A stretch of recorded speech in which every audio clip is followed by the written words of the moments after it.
নমস্কাৰ, মই আজি আপোনালোকক দেখাবলৈ লৈ যাম আৰ্কলজিকেল সাইট গোলাঘাট জিলাৰ বৰপথাৰ। মই এতিয়া যিখিনি জেগাত উপস্থিত হৈছোহি, ইয়াৰ পৰা মোৰ গন্তব্যস্থানৰ দূৰত্ব হৈছে 2.5 কিলোমিটাৰ।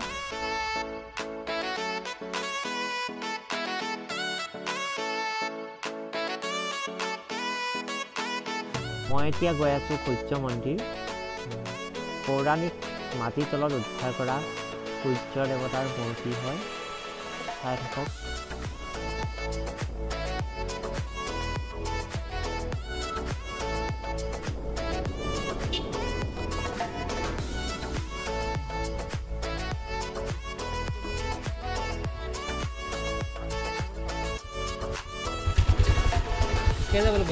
ভাবি তাকে এইখিনিতে বাইকখন ৰখা খোজকাঢ়ি যোৱা ভাল হ'ব।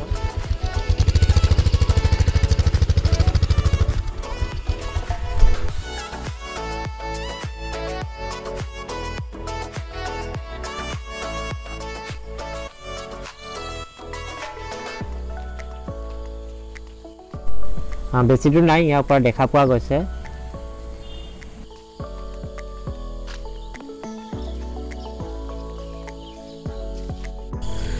বিচাৰি বিচাৰি আমি উলিয়াইছোঁ সি সূৰ্য মন্দিৰনো ক'ত আছে, আৰু মোৰ লগত আছে সেই প্ৰতিম নেওগ, মোৰ ভাইটি হয়।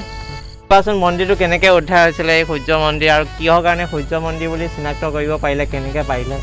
মানে কি সেইটো সময়ত আজি প্ৰায় খুব বেছি 15 বছৰমান আগত, 15 বছৰমান আগতে যেতিয়া এই ৰাস্তাবিলাক বনাই আছিলে, ৰাস্তাবিলাক বনাওঁতে মানে কোনোবা মানুহে ঘৰত জেচিবিয়ে মাটি খান্দি আছিলে। সেই মাটি খান্দি থাকোঁতেই জেচিবিয়ে মাটি খান্দি থাকোঁতে মানে এনেকৈ মূৰ্তিটো পালে।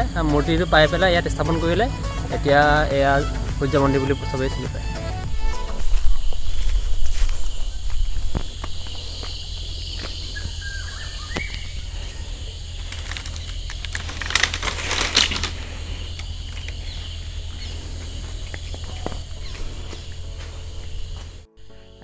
আমি আহি উপস্থিত হৈছোঁ এনে এটা ঠাই, যিটো ঠাই পুৰণা ঐতিহ্যৰে ভৰপূৰ। ইয়াতে কেইবাজনো মূৰ্তি পোৱা গৈছে। মূৰ্তিকেইজন মাটি খান্দোতে ওলাইছিলে, পুৰণা আহোমৰ দিনৰ হ'ব পাৰে কিজানি, মই বিশেষ নাজানো। কিন্তু মূৰ্তিকেইটা চাওক আপোনালোকে, মই দেখাইছোঁ। এইটো হৈছে সূৰ্যৰ মূৰ্তি।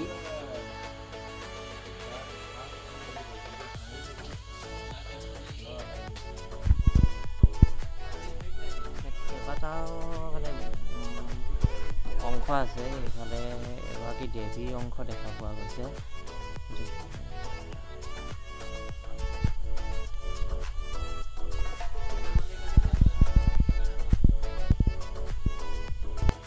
তলত এইফালে ঘোঁৰা আছে, খাট্টা ঘোঁৰা হয়। ঘোঁৰা চলাই আছে, ঘোঁৰা চালক। এইফালে দুগৰাকী দেৱী দেখা পোৱা গৈছে। সেইফালে মাজত হৈছে সূৰ্য দেৱতা।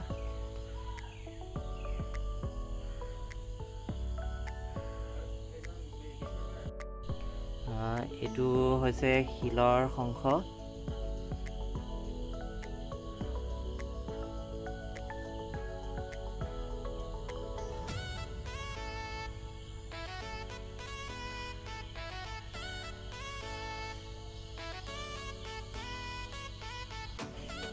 ইয়াৰ ওপৰৰ অংশটো কাটা আছিলে, ভঙা আছিলে।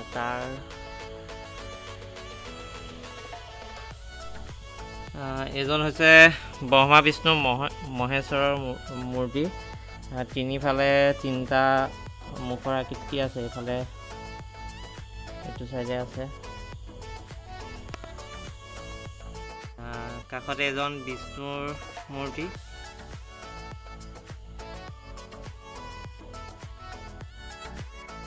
ইমান ধুনীয়াকৈ শিলত মূৰ্তিবোৰ কাটি বনাইছে, নিৰ্মাণ কৰিছে। কল্পনা কৰিব নোৱাৰি কেনেকৈ নিৰ্মাণ কৰিছে।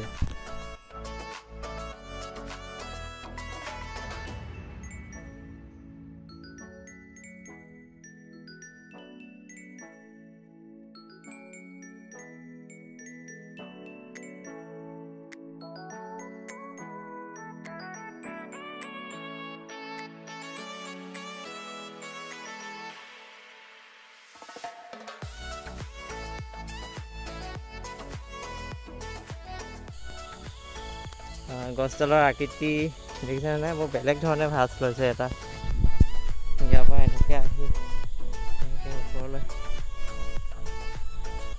ওপৰত লাগিছে কাষত এটা পদুম পুখুৰী সেইটো ধুনীয়াকৈ ফুলবোৰ ফুলি আছে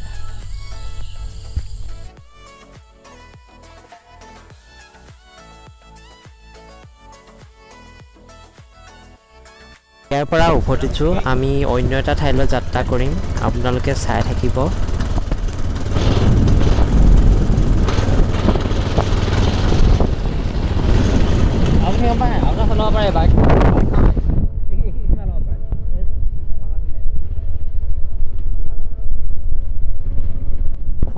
হৈছোহি চাই থাকক ইয়াত এখন নটিচ বৰ্ড আছে নটিচ বৰ্ডখন লিখা আছে কীৰ্তিস্তম্ভবোৰ নষ্ট কৰিলে 3 মাহ পৰ্যন্ত কাৰাদণ্ড 5,000 টকা জৰিমনা হ'ব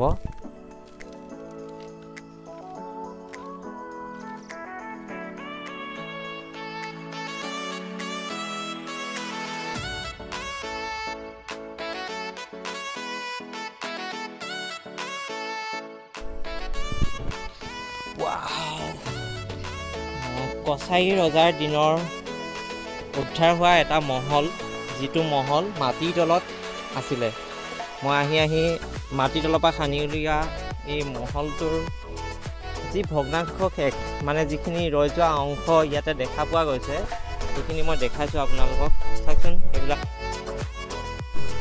আচৰিত কিমান দিনৰ পৰা মাটিৰ তলত সোমাই আছিলে ঠিক নাই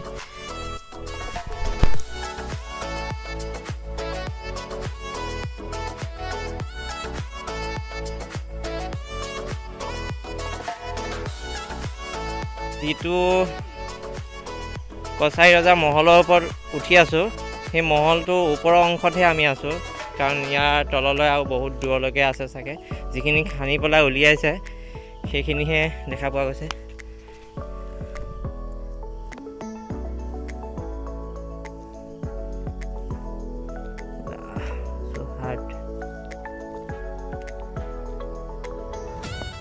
কিমান ডাঙৰ ডাঙৰ ইটাই বনাইছে ঘৰটো কাৰণ এইখিনি ভাঙিয়ে আছে ইয়াতে হয়নে তো সম্পূৰ্ণ হোৱা হয় কিমান ডাঙৰ হ'ল হয়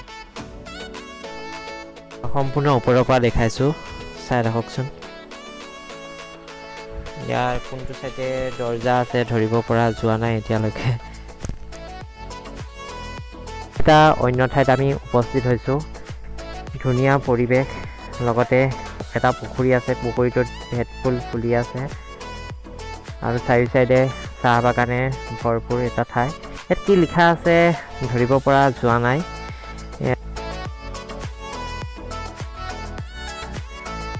এইটো হৈছে প্ৰাচীন আৰ্কিঅলজিকেল চাইট দিছ ওৱান মানুহে ধাৰণা কৰা মতে 6ম-7ম শতিকাৰ মানে হ'ব পাৰে এইখিনি ধাৰণাহে কৰা হৈছে দেখিছেনে ইটাবোৰ কেনেকুৱা ইয়াৰ ইটা শ্বেপ চাওক কিমান ডাঙৰ এটা মাজত সৰু সৰু ভাগ দিছে এইবিলাক সম্ভৱ হাঁহৰ কণী তাৰপিছতে মাটিমাহ এনেকুৱা ধৰণৰ বস্তুৱে বনাইছিলে চাগে